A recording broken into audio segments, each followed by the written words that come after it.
Hi friends, ಎಲ್ರಿಗೂ ನಮಸ್ಕಾರ. Welcome back to my YouTube channel. ನಾನು ಇವತ್ತು ಸಿಂಪಲ್ಲಾಗಿ ವ್ಲಾಗ್ನ ಮಾಡ್ತಾಯಿದ್ದೀನಿ. ಇವಾಗ ಹೇಮಲ್ಗೂ ರಜೆ ಇರೋದ್ರಿಂದ ನಾನು ಜಾಸ್ತಿ ಕೆಲಸಕ್ಕೆ ತಲೆ ಕೆಡಿಸ್ಕೊಳ್ಳಲ್ಲ. ಆಲ್ಮೋಸ್ಟು ಜಾಸ್ತಿ ನಾನು ಮಕ್ಕಳ ಜೊತೆನೇ ಟೈಮ್ ಸ್ಪೆಂಡ್ ಮಾಡೋಕ್ಕೆ ಇಷ್ಟಪಡ್ತೀನಿ. ಹಾಗಾಗಿ ನಾನು ಮಕ್ಕಳ ಜೊತೆ ಆಟ ಆಡ್ಕೊತಿದ್ದೀನಿ.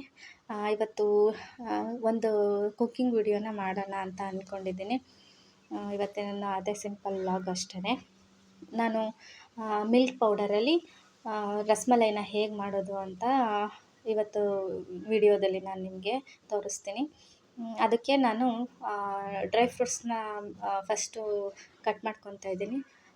ಇದಕ್ಕೆ ನಾನು ಸ್ವಲ್ಪ ಗೋಡಂಬಿ, ಸ್ವಲ್ಪ ಬಾದಾಮಿ ಮತ್ತು ಸ್ವಲ್ಪ ಪಿಸ್ತಾನ ತೊಗೊಂಡಿದ್ದೀನಿ. ಅದನ್ನು ನಿಮಗೆ ಎಷ್ಟು ಸೈಜಲ್ಲಿ ಬೇಕೋ ಅಷ್ಟು ಸೈಜಲ್ಲಿ ನೀಟಾಗಿ ಕಟ್ ಮಾಡ್ಕೊಳ್ಳಿ. ಕಟ್ ಮಾಡಿಕೊಂಡು ಸೈಡಲ್ಲಿ ಎತ್ತಿಟ್ಕೊಳ್ಳಿ. ಇದು ಸಿಂಪಲ್ ರೆಸಿಪಿ, ಜಾಸ್ತಿ ಟೈಮ್ ತೊಗೊಳ್ಳಲ್ಲ. ಇದು ಸಿಂಪಲ್ ಈಸಿ ಮೆಥಡಲ್ಲಿ ಮಾಡ್ಕೊಬೋದು ನೀವು. ಮತ್ತು ಇದಕ್ಕೆ ಇದು ಮೂರೇ ಡ್ರೈ ಫ್ರೂಟ್ಸ್ ಸಾಕು, ಮತ್ತೇನು ಜಾಸ್ತಿ ಏನು ಬೇಡ. ಇಷ್ಟ ಹಾಕಿದ್ರೇ ಸಾಕಾಗುತ್ತೆ, ಟೇಸ್ಟು ಚೆನ್ನಾಗೇ ಇರುತ್ತೆ. ಇದನ್ನು ಕಟ್ ಮಾಡಿಕೊಂಡು ಸೈಡಲ್ಲಿ ಎತ್ತಿಟ್ಕೊಳ್ಳಿ. ಮತ್ತು ಒಂದು ಪಾತ್ರೆಯಲ್ಲಿ ಒಂದು 1/4 ಲೀಟರ್ ಆಗೋಷ್ಟು ಹಾಲನ್ನ ತೊಗೊಳ್ಳಿ. ನಾನು ಒಂದು 1/4 ಲೀಟ್ರ್ ಆಗೋಷ್ಟು ಹಾಲನ್ನ ತೊಗೊಂಡಿದ್ದೀನಿ. ಅದಕ್ಕೆ ಒಂದು ಬೌಲು ಅಷ್ಟು ಸಕ್ಕರೆನ ಹಾಕ್ಕೊಂಡಿದ್ದೀನಿ. ಒಂದು ಬೌಲಷ್ಟು ಸಕ್ಕರೆ ಹಾಕ್ಕೊಂಡಾದ್ಮೇಲೆ ಅದಕ್ಕೆ ಸ್ವಲ್ಪ ಕೇಸರಿನ ಹಾಕ್ಕೊಳ್ಳಿ. ನಿಮ್ಮ ಹತ್ರ ಕೇಸರಿ ಇದ್ದರೆ ಹಾಕ್ಕೊಳ್ಳಿ, ಇಲ್ಲಾಂದರೆ ಸ್ಕಿಪ್ ಮಾಡಿ. ಬಟ್ ಕೇಸರಿ ಇದ್ದರೆ ಸ್ವಲ್ಪ ಟೇಸ್ಟು ಚೆನ್ನಾಗಿರುತ್ತೆ, ಮತ್ತು ನೋಡೋಕ್ಕೂ ಕಲ್ಲರು ಸ್ವಲ್ಪ ಚೇಂಜ್ ಆಗುತ್ತೆ. ಹಾಗಾಗಿ ಕೇಸರಿನ ಹಾಕ್ಕೊಳ್ಳಿ. ಇದನ್ನು ಮೂರೂ ಆದಮೇಲೆ ತುಂಬ ಟೈಮು ಕುದಿಸ್ಬೇಕು. ಇದನ್ನು ಕುದಿಸ್ಕೊಳ್ಳಿ. ಒಂದು 15 to 20 ಮಿನಿಟ್ಸ್ ಇದು ಕುದಿಸ್ಕೊಬೇಕಾಗುತ್ತೆ. ನೀವು ಕುದಿಸ್ಕೊಬೇಕಾದ್ರೆ ಮಧ್ಯೆ ಹಿಂಗೆ ಕೈ ಆಡ್ತೀರಿ, ಇಲ್ಲಾಂದರೆ ತಳ ಹಿಡಿಯುತ್ತೆ ಸ್ವಲ್ಪ. ಅದಕ್ಕೆ ಈಗ ಒಂದು 10 ಮಿನಿಟ್ಸು ನೀಟಾಗಿ ಕುದಿಸ್ಕೊಳ್ಳಿ. ಒಂದು 10 ಮಿನಿಟ್ಸ್ ಇದನ್ನು ಕುದಿಸ್ಕೊಂಡಾದಮೇಲೆ ಇದಕ್ಕೆ ನೀವು ಡ್ರೈ ಫ್ರೂಟ್ಸ್ನ ಹಾಕ್ಕೊಬೇಕಾಗುತ್ತೆ. ಈಗ ಸೈಡಲ್ಲಿ ಎತ್ತಿಟ್ಕೊಂಡಿದ್ವಲ್ಲ, ಆ ಡ್ರೈ ಫ್ರೂಟ್ಸ್ನ ಇವಾಗ ಇದಕ್ಕೆ ಹಾಕ್ಕೊಳ್ಳೋಣ. ಇವಾಗ ಡ್ರೈ ಫ್ರೂಟ್ಸ್ನ ಹಾಕ್ಕೊಂಡಾದ್ಮೇಲೆ ಇದನ್ನು ಮತ್ತೆ ಮಿಕ್ಸ್ ಮಾಡಿ ಮತ್ತೆ ಒಂದು 5 ಮಿನಿಟ್ಸು ಕುದಿಸ್ಕೊಳ್ಳಿ. ಮತ್ತು ಅಂದರೆ ಸ್ವಲ್ಪ ಗಟ್ಟಿ ಆದಷ್ಟು ಚೆನ್ನಾಗಿರುತ್ತೆ ತಿನ್ನೋಕ್ಕೆ. ಅದಕ್ಕೆ ಇದನ್ನು ನೀಟಾಗಿ ಕುದಿಸ್ಕೊಂಡಾದ್ಮೇಲೆ ಸ್ಟವ್ ಆಫ್ ಮಾಡಿಬಿಟ್ಟು ಇದು ತಣ್ಣಗಾಗಕ್ಕೆ ಬಿಡಿ. ಮತ್ತು ಇನ್ನೊಂದು ಕಡೆ ಒಂದು ಪ್ಯಾನಲ್ಲಿ 1.5 ಕಪ್ಪಷ್ಟು ಮಿಲ್ಕ್ ಪೌಡರ್ನ ಹಾಕ್ಕೊಳ್ಳಿ. 1.5 ಕಪ್ ಮಿಲ್ಕ್ ಪೌಡರ್ನ ಹಾಕ್ಕೊಂಡಾದ್ಮೇಲೆ ಒಂದು 2 ಟೇಬಲ್ ಸ್ಪೂನಷ್ಟು ಸಕ್ಕರೆನ ಹಾಕ್ಕೊಳ್ಳಿ.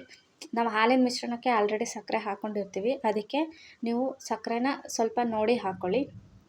ಇದನ್ನು ಒಂದು ಮೇನ್ ಥಿಂಗ್ ಅಂದರೆ ಲೋ ಫ್ಲೇಮಲ್ಲಿ ಇಟ್ಕೊಂಡು ಇದನ್ನು ಮಾಡ್ಕೊಬೇಕು. ಹೈ ಫ್ಲೇಮಲ್ಲಿ ಇಟ್ಕೊಬೇಡಿ, ಬೇಗ ತಳ ಹಿಡಿದ್ಬಿಡುತ್ತೆ. ಅದಕ್ಕೆ ಲೋ ಫ್ಲೇಮಲ್ಲಿ ಇಟ್ಕೊಂಡು ನಾನು ಇವಾಗ ಸ್ವಲ್ಪ ಬೆಚ್ಚಗೆ ಮಾಡ್ಕೊತಾ ಇದ್ದೀನಿ. ಇದು ಸ್ವಲ್ಪ ಬಿಸಿ ಆದಮೇಲೆ ಇದಕ್ಕೆ ಒಂದು ಅರ್ಧ ಕಪ್ಪು ಇಲ್ಲ 3/4 ಕಪ್ಪಷ್ಟು ಹಾಲನ್ನ ಹಾಕ್ಕೊಳ್ಳಿ. ನಿಮಗೆ ಅದು ಸ್ವಲ್ಪ ಗಟ್ಟಿ ಇರಬೇಕು ಅಂತ ಅಂದರೆ ಹಾಲನ್ನ ಸ್ವಲ್ಪ ಕಡಿಮೆ ಹಾಕ್ಕೊಳ್ಳಿ. ಸ್ವಲ್ಪ ಸಾಫ್ಟ್ ಇರಬೇಕು, ಸಾಫ್ಟ್ ಇದ್ರೇ ಚೆನ್ನಾಗಿರುತ್ತೆ, ಸ್ವಲ್ಪ ಹಾಲನ್ನ ಜಾಸ್ತಿ ಹಾಕ್ಕೊಳ್ಳಿ. ಹಾಕ್ಕೊಂಡಾದ್ಮೇಲೆ ಅದನ್ನು ನೀಟಾಗಿ ಮಿಕ್ಸ್ ಮಾಡಿ, ಗಂಟು ಇಲ್ದಿರೋ ಥರ ಯಾವಾಗಲೂ ಮಿಕ್ಸ್ ಮಾಡ್ಕೊಂಡು ಇರಿ. ಆಮೇಲೆ ಅದಕ್ಕೆ ಒಂದು ಟೇಬಲ್ ಸ್ಪೂನಷ್ಟು ತುಪ್ಪನ ಹಾಕ್ಕೊಳ್ಳಿ. ಮತ್ತು ತುಪ್ಪ ಹಾಕ್ಕೊಂಡಾದ್ಮೇಲೆ ನೀಟಾಗಿ ಮಿಕ್ಸ್ ಮಾಡ್ಕೊಳ್ಳಿ. ಇದು ಒಂದು 2 ಮಿನಿಟ್ಸ್ ಲೋ ಫ್ಲೇಮಲ್ಲಿ ಬೆಂದರೆ ಇದು ಸಾಕು, ಇದು ರೆಡಿ ಆಗುತ್ತೆ. ಈ ಥರ ನೀಟಾಗಿ ಮಿಕ್ಸ್ ಮಾಡ್ಕೊಳ್ಳಿ. ಕೈ ಆಡ್ತೀರಿ ಯಾವಾಗ್ಲೂ. ಈ ಥರ ಮಿಕ್ಸ್ ಮಾಡ್ಕೊಂಡಾದ್ಮೇಲೆ ಸ್ಟವ್ನ ಆಫ್ ಮಾಡಿ ಇದನ್ನು ಸ್ವಲ್ಪ ತಣ್ಣಗಾಗೋಕ್ಕೆ ಬಿಡಿ. ಇವಾಗ ನಾವು ನಾರ್ಮಲಾಗಿ ಇದನ್ನು ಮಾಡೋಕ್ಕೆ ಹಾಲನ್ನ ಒಡೆಸ್ಬಿಟ್ಟು ಅದರಲ್ಲಿ ಪನ್ನೀರ್ ಥರ ಬರುತ್ತಲ್ಲ, ಅದರಲ್ಲಿ ಮಾಡ್ತಾರೆ. ಬಟ್ ಅದು ಸ್ವಲ್ಪ ಲೆಂತಿ ಪ್ರೊಸೀಜರು. ಇದು ಟೇಸ್ಟು ಸೇಮ್ ಅದೇ ಥರನೇ ಇರುತ್ತೆ, ಬಟ್ ಈಸಿಯಾಗಿ ಆಗುತ್ತೆ ಮತ್ತು ಬೇಗನೆ ಆಗುತ್ತೆ. ನೋಡಿ, ನಾನು ಈ ಥರ ಮಾಡಿಕೊಂಡು ಇದನ್ನು ಇವಾಗ ಸೈಡಿಗೆ ಎತ್ತಿಟ್ಕೊಂಡಿದ್ದೀನಿ.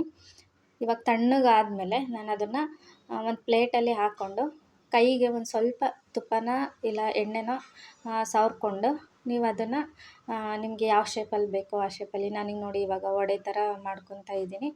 ನಿಮಗೆ ರೌಂಡ್ ಶೇಪಲ್ಲಿ ಬೇಕಾದರೆ ರೌಂಡ್ ಶೇಪಲ್ಲಿ ಮಾಡ್ಕೊಳ್ಳಿ, ಇಲ್ಲ ಯಾವ ಶೇಪಲ್ಲಿ ಮಾಡಿಕೊಂಡ್ರೂ ಚೆನ್ನಾಗಿರುತ್ತೆ. ಈ ಥರ ನಾನು ಎಲ್ಲದನ್ನೂ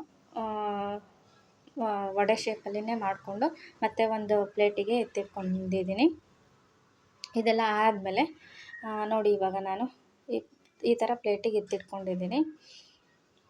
ಇವಾಗ ಇದನ್ನು ಲಾಸ್ಟ್ ಸ್ಟೆಪ್ಪು, ಒಂದು ಬೌಲಿಗೆ ನಾನು ಇವಾಗ ಏನು ನಾವು ಮಾಡ್ಕೊಂಡ್ವಿ ವಡೆ ಶೇಪಲ್ಲಿ ಅದನ್ನು ಹಾಕ್ಕೊಂಡು ಅದಕ್ಕೆ ಈಗ ಹಾಲಿನ ಮಿಶ್ರಣನ ಹಾಕೋತಾ ಇದ್ದೀನಿ. ಹಾಲಿನ ಮಿಶ್ರಣ ಹಾಕ್ಕೊಂಡಾದ್ಮೇಲೆ ಅದಕ್ಕೆ ನಾನು ಸ್ವಲ್ಪ ಕೇಸರಿನ ಹಾಕೋತೀನಿ. ಕೇಸರಿ ಹಾಕ್ಕೊಂಡ್ರೆ ನೋಡೋಕ್ಕೆ ಚೆನ್ನಾಗಿರುತ್ತೆ ಮತ್ತು ತಿನ್ನೋಕ್ಕೂ ಚೆನ್ನಾಗಿರುತ್ತೆ. ಹಾಕ್ಕೊಂಡು ಇವಾಗ ಸರ್ವ್ ಮಾಡಿದ್ರೆ ನಿಮಗೆ ಮಿಲ್ಕ್ ಪೌಡರಲ್ಲಿ ಮಾಡಿರೋಂತಹ ರಸಮಲೈ ರೆಡಿ ಆಗುತ್ತೆ. ನೋಡೋರಲ್ಲ ಫ್ರೆಂಡ್, ಈ ರೆಸಿಪಿ ನಿಮ್ಗೇನಾದರೂ ಇಷ್ಟ ಆಗಿದ್ದರೆ ಸಬ್ಸ್ಕ್ರೈಬ್ ಮಾಡಿ, ಬೆಲ್ ಐಕನ್ನ ಕ್ಲಿಕ್ ಮಾಡಿ. Thank you.